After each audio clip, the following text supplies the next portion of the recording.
What's up, Internet? Brandon here, and we are back with episode 11 of Free2Play Weekly. As always, we'll be taking a look at the latest free-to-play games released on Steam, and we'll be doing the Spotlight vote.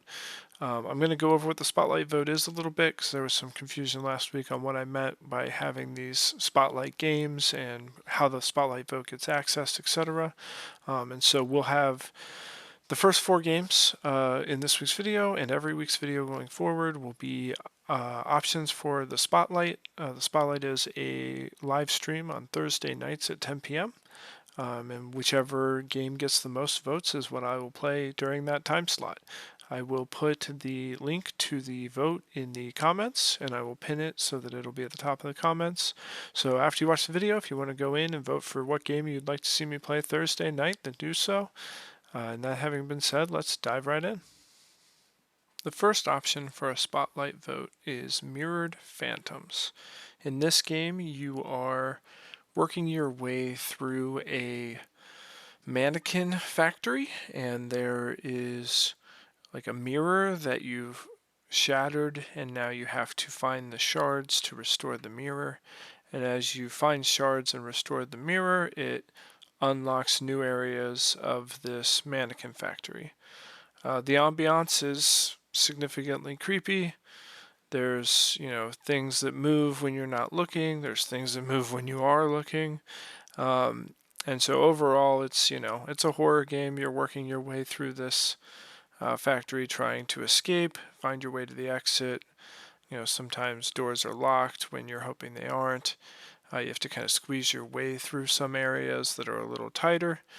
And so, yeah, it's a, pretty good horror game. I'm not a big fan of horror games, but I can't avoid putting a horror game as a Spotlight option forever. And I liked this game a lot, even though I'm dreading potentially having to play it live and scream like a little girl. But there's other games too that you could vote for if you don't want to see that. But yeah, so this is it was a good game. I really enjoyed it. I'm looking forward to, if this is chosen, kind of trying to get a couple more mirror pieces and unlocking new portions of the map. But I enjoyed it a lot, and I feel like it's a good entry as a horror game, and you can play it for free. So check it out. The second Spotlight option is Century of Anticipation. This is a hand-drawn game where you create a character through a series of interesting events, and then you come to be in a room, and there's only so much you can do in that room, and you just pass the time doing the things you can do. So you make some food, you sleep, you shower, and then you can write. There's a typewriter that you can utilize to write at, and I spent some time there, and there's nothing like the feeling of scrapping an entire page of text because you mistyped one word when you're on a typewriter. It's just so great to feel when you're like, oh, everything I just did was a waste of time and I'm going to do it again. It brought back a lot of childhood memories for sure. Yeah, I enjoyed this game a lot. I really wanted to see how it goes. There's a phone number you can call, and in my playthrough, I was slowly working my way toward finding out what that number was through some miscellaneous clicking and trying to determine who I can call. So if this is selected, that's something I'll look forward to, is seeing who we call and what it means and how that affects gameplay. Yeah. So it's a really cool game. I definitely recommend checking this one out. Shojo Warriors is a arena game where you can attack, and you have a special attack, and you pick which character you want to start with. You can unlock items as you play by earning gold, and the way each round works is you start with a bounty amount. I believe the first round's 1, and it goes up per round. And then there's a maximum bounty that you're able to carry. So if I start with 1 and I kill 2 people, my bounty total is now 3. And if at the end of the game I have 3 bounty, it goes towards my score. The playthrough I did, I won. I had 100 bounty after like 5 rounds maybe. I don't know if it's first to 100 or if it was just because I was winning after 5 rounds. it felt like maybe it was to 100 because it was the exact number I earned in that win. But either way, a lot of the game is trying to kill people, get your bounty up to what the max is for that round. So like some rounds it was like the most bounty you can carry is 20. So like once you got to 20, it was like, all right, now just don't die. Run away from people, stay in the corner, hide away. Once time expires, then you get that bounty added into your score, and it's just whoever ends up with the highest over time. The character I played was pretty strong, I felt. She was ranged and had this like multi-attack and a pretty strong ultimate, and I think some of the items I got made my ult stronger, and so by the end I was like two-shotting people if they got too close. So there was also a mechanic where halfway through the game you unlock a second person and you can swap between them when you do your dodge action. My second person was the only person I died with. She was, I guess, too squishy. So, be cognizant of your health and your strengths of each character if you're going to be swapping between them back and forth, because there is a delay also. So when you swap, you have to wait a little bit before you can swap back.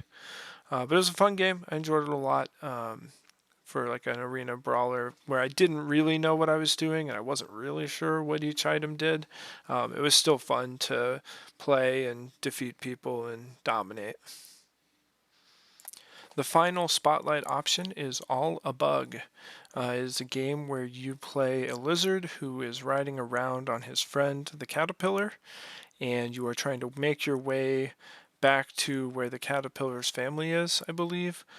But there's pesticides that are turning all the ants and moths in the area against you, and so you have to kind of defend yourself, and you can do this by either eating them because you're a lizard, or by spitting things at them to like knock them down if they're like far away. Your caterpillar can get injured, and you can fix that by spitting aloe vera onto him. There's also a mechanic where like cherries and peppers make the caterpillar kind of explode and like destroy things around him to clear paths. And there's these balloons that you can use your tongue to like grappling hook between. The game was very fun. It's a very unique game and concept, and I really enjoyed playing it. So I wanted to throw it in the spotlight because I didn't quite beat it, but I think I was getting close. So if this is voted in, we'll just do a fresh playthrough.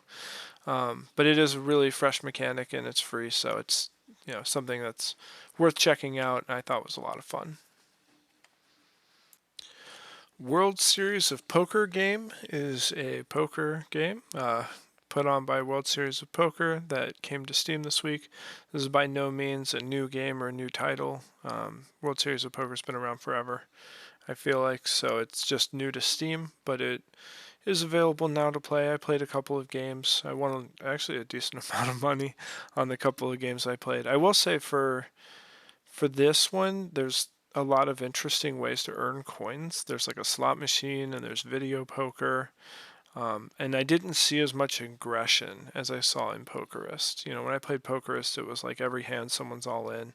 And like that still happened occasionally, but it definitely wasn't as common in the games of World Series of Poker I played as it was with Pokerist. So if you like poker games, this is definitely one that could fit the bill. Mystic Tower Legends was a tower defense game that had, instead of towers like physical buildings, it was like mythological heroes and gods and other things of that nature that you were placing. The mechanics were pretty easy to understand. You place your characters. If you buy a duplicate, you can cash that in to upgrade the one that was placed. And so I spent a lot of my time upgrading my existing heroes. There's an item system where when you defeat certain things, those items you can equip. The items aren't translated, so I, just equipped stuff to equip stuff, not really knowing what any of them did. The way that the game determines success and failure is number of units that are out. So if there's a bunch of units running around the outside of the map, they will do that eternally until they're defeated, and then new units are introduced on a timed basis, and so you want to make sure you have the means of clearing a wave prior to the next wave spawning. Otherwise, you're going to push above that cap limit of how many units are running around on the map. I mean, I played this for a decent amount of time on my first playthrough. Before failing, I think I played for like 30 minutes or so. So you can get pretty far in the game, and it'll just keep getting harder, and eventually, you'll be unable to keep up. But it was a lot of fun. I enjoyed this game from a tower placement perspective, and it felt a little bit like an auto battler in that you're trying to find more units of the type you have so you can upgrade them, and like that aspect of things. But it's a really cool game. I enjoyed it a lot. Catastrophic Cat Command is a crazy game where you bounce between mini games to keep yourself alive. So there's mini games that are running, and if any of them fail, then you fail like the run, right? The playthrough. I had a hard time with one of the mini games where I couldn't figure out the controls to feed the cat, and so anytime it went to that one, I was like, well, I lost this playthrough. I guess we're moving on. And so that was a little frustrating that I couldn't get that figured out. But otherwise, the other mini games were all pretty interesting. They're all vastly different. There's like aligning a satellite to the signal. There's one where you have to land a guy with a parachute, and so some of them you can kind of set them up and leave them alone, right? So once you get the guy lined up with the parachute, you don't have to stay on that one. You can switch to a different game. There's one where you have to dodge a meteor. There's one where you have to run away from this big creepy dude. There's one where you have to drive and stop. That one was kind of tough. There's one where you have to buy something at the store. So there's just a bunch of small mini games that kind of you bounce between and try to keep up with the games as you go. There's one where you have to hit each arrow for different directions to write stuff, and so there were a bunch of mini games, and it's chaotic, and you just try to get as many done as you can before you fail. And so I thought this game was really fun, and if I knew how to feed the cat, I feel like I could make a deep run. The Local is a parkour platformer that I feel like has pretty high difficulty. They have a tutorial that is good to teach you kind of the basics of how to traverse the map. And then they have an advanced tutorial, which is even better, but it is very difficult. I had a hard time with it. I don't know if it's just because I'm old or just hard to get that timing down, but I was having a really hard time on the air strafing and trying to time my looking to the side with my strafing to make sure I cleared these kind of wider gaps. The mechanics are really smooth. In this tutorial portion, it was fun just running around, jumping on stuff and flying between things and sliding down rails and all of that. So there's definitely a lot of aspects to this game that are pretty neat and would be fun to explore. I would just have to get better at some of the mechanical side of things from the advanced tutorial to be able to feel like I'm as successful as I can be. Command and Conquer Tiberium Alliances appears to be a browser-based game that they've ported to be able to run on Steam. When I installed it, it did an install of some Microsoft Edge drivers. There's, mechanics behind it are you claim a territory and then you build up your city by gathering resources. Resources are Tiberium and power, which you get from crystals. And then you can buy units, and then you can take those units and kind of coordinate how your armies are set up. And then you can also set up defenses. So there's a number of aspects to this game in terms of management, whether it be managing the lay of the land for your city, whether it's managing your army and how they are built and how they're laid out.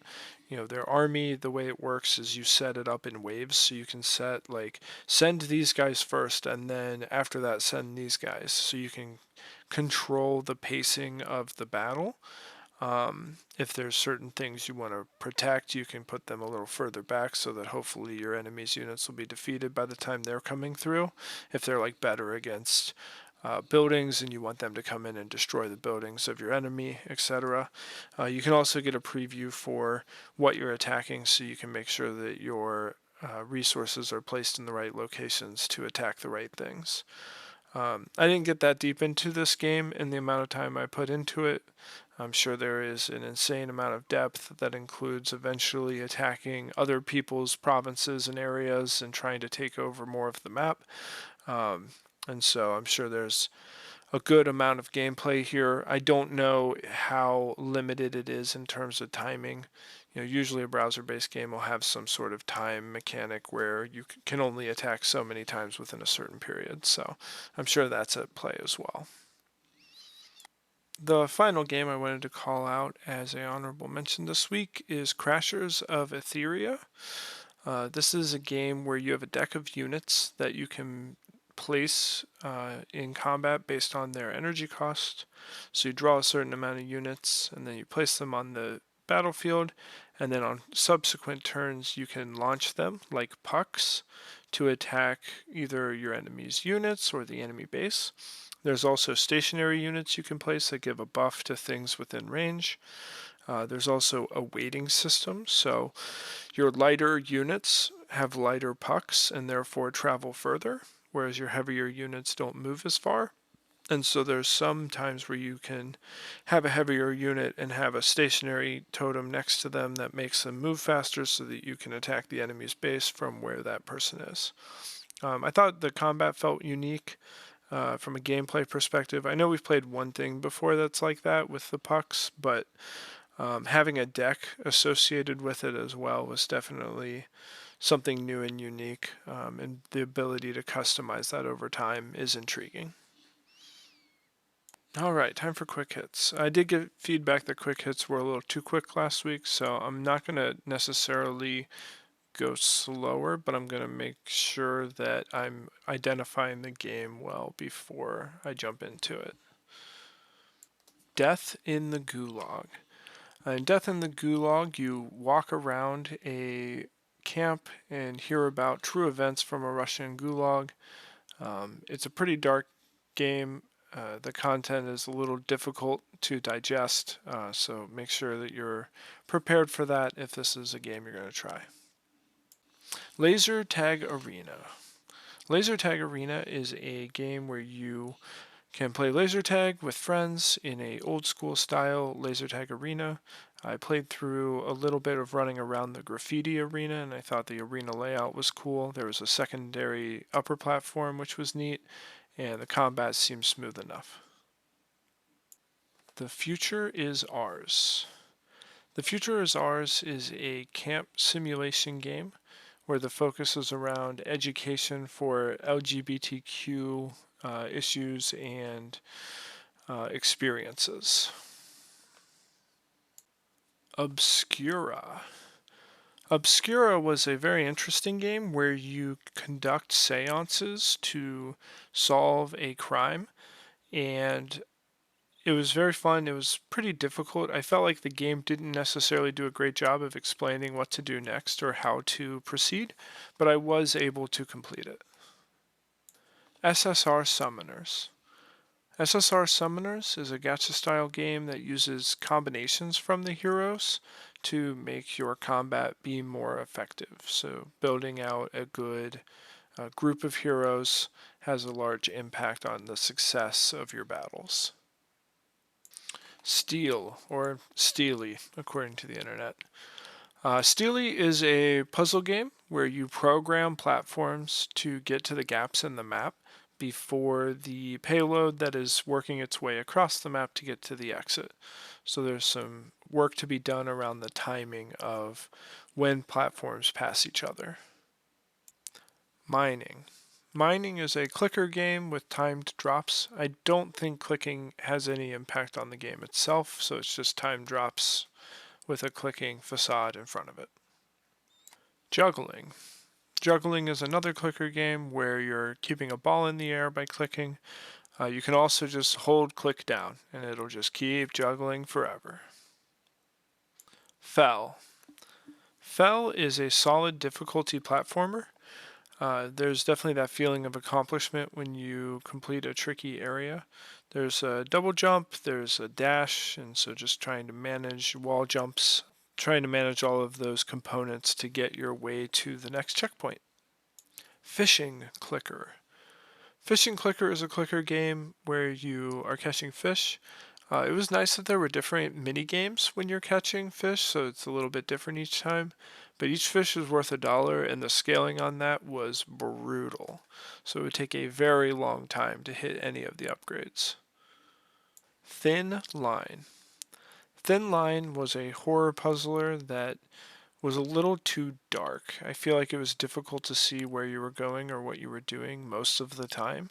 And from a horror perspective, that may be on brand, but from a gameplay perspective, it was difficult to navigate. Astro Ball. Astro Ball was a nice little mini golf style game, but instead of hitting a ball, you're pushing it with gravitational force and you're aiming for a basketball hoop that is in the map. I thought the gameplay was cool and the concept was well executed. The Sixth Sorrow. The Sixth Sorrow is a horror game where you help your mother deal with something that she has kept hidden under the house. To give you any more details would spoil it, I feel, but it was a well-made game. First Steps in Child Developmental Support. The First Step series is a medical training / education series, I believe. These play more like visual novels than games, so future ones I probably won't play. I'll include them in the visual novel section. Shifter. Shifter is a puzzle game where you travel in one direction at a time, relying on the map to stop your momentum and set you up for moving in a different direction.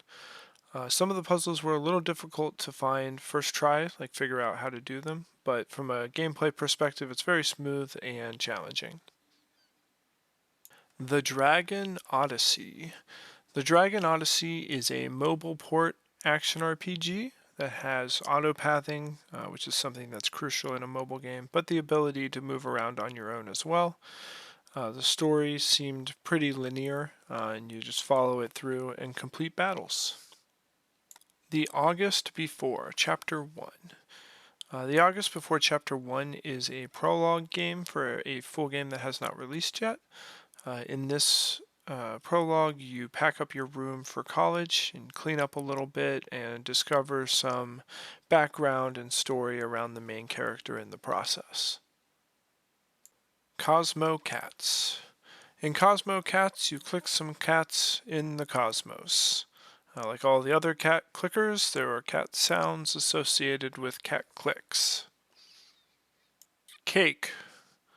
Cake is a rudimentary third-person shooter that has some basic implementations and a few different weapons to mess around with. Songbird Fling-A-Thing. Songbird Fling-A-Thing is a platformer where you repel yourself from walls using the flinger in the direction opposite that you need to move. So you basically push yourself away from things to platform your way across the map. Figure It Out.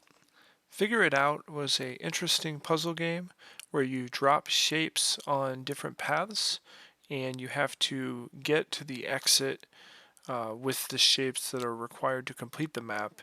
And then there are lights that will evaporate shapes if they match the shape that passes them, and so you can use those to get rid of shapes that you don't need to complete the map. Mongol Corpses of the Divine. In Mongol, I think I got an idea of how it works, but it desperately needs a tutorial in my opinion. It's a first-person RTS, I believe, where you use your eye ability to take over your units to execute attacks, and you can build buildings to produce units or defenses. Snackdown. Snackdown is a collectible card game, but there's no game. It's just collecting cards, and boosters drop every 30 minutes, but it has to be 30 minutes of game time, so I did not open a booster. In terms of things I didn't play this week, there were 3 visual novels. The first one is Raw. It's described as an anthology of anti-war stories by award-winning authors from Russia. The second one is called Through the Ages. It's described as Through the Ages is a real-time, high-end graphical cinematic that takes us on a nostalgic journey through the three of NVIDIA's iconic GPUs in unprecedented visual detail, featuring visuals that push even the NVIDIA RTX 4090 to its limits. And lastly, The Beautiful Island is described as a short visual novel about war, peace, and hope. Explore a city after a devastating war, talk to people, try to understand, try to help. The heroes of war are dead, but you can be a hero of peace. And there you have it. That's what we have for episode 11. As always, I want to thank you for hanging out with me, spending your time here. I appreciate all the feedback as always, and hopefully I'll see you on Thursday night for the live stream.